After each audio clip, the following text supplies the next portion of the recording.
Good afternoon, everybody. I'm Leo. And I'm McKinley, and we are 1 week closer to being on Thanksgiving break. That's right. We have lots of things to talk about today, so stay with us. This is CHS Live Today. 5, 4, 3, 2, 1.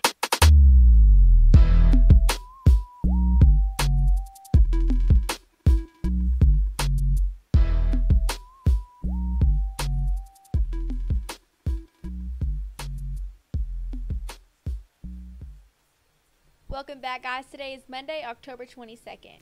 Let's go ahead and kick off today's show by talking about our football team's hopes of making the playoffs. The Blue Raider football team lost their second game in a row this past Friday against Ottawa by a score of 34-20. This upcoming Friday, though, is senior night. The Raiders will be hosting McMinn County, and if they can pull out the win, they will clinch a spot in the first round of the state playoffs. So please come out and support our Blue Raiders in their last home game of the year. And in the MLB, for the second season in a row, the Dodgers advanced to the World Series with a 5-1 victory over the Brewers at Miller Park Saturday night. Cody Bellinger was the most valuable player of the series after he hit 2 game-clinching hits in Games 4 and 7. Now let's take a look at the sequence of events that ultimately led to the Dodgers clinching a World Series berth. Machado takes a couple of phantom swings. The pitch, he bunts it up the third base line, and it's going to be a base hit.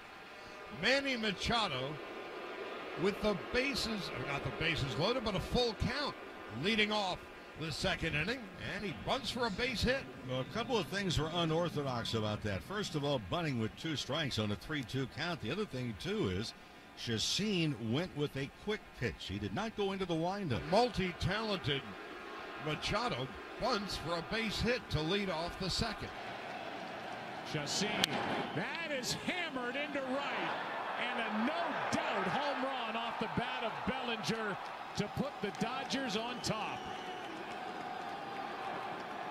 Cody Bellinger connects for the first time this postseason. A bunt and a blast, and the Dodgers lead by 1. That one was absolutely crushed. Middle to middle away, but not exactly where. Thanks for sticking with us, guys. McCamey Animal Shelter in Chattanooga, Tennessee is offering $500 to any information leading to the arrest and conviction with the neglect of 3 pit bull pups who were left to railroad tracks on Lightfoot Mill Road.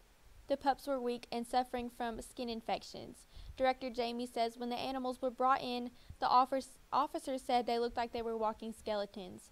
Officer Muhammad said they've got them on a feeding plan right now, so they're getting the nourishment that they need. Hopefully soon we'll be able to get them into an adoption area and get them into great homes. Last Saturday, Willow Bend Farms hosted the first Run for Her Freedom 5K to raise awareness for human trafficking. The event organizer, Sarah McInnes, witnessed human trafficking here in Cleveland, and it encouraged her to take action. She said, quote, "It was at a very well-known place, and I watched it in broad daylight in the middle of a Thursday afternoon on a lunch break." She also said it was a day she would never forget, and she knew what she had to do. She organized a 5K where hundreds of people gathered at the Greenway here in Cleveland to raise awareness about human trafficking in Tennessee.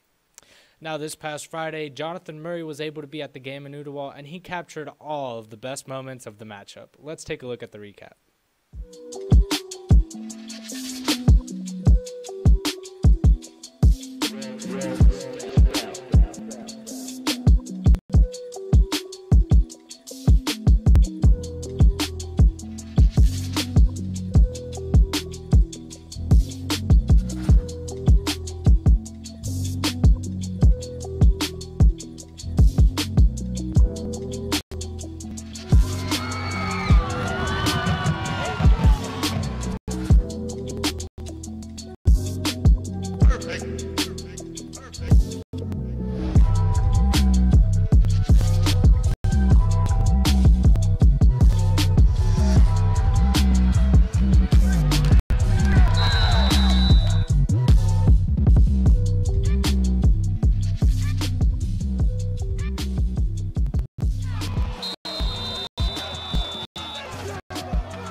That's all for our show today. Make sure to follow us on Twitter at Blue Raiders Live and on Instagram at CHSLive. Have a great rest of your day, CHS.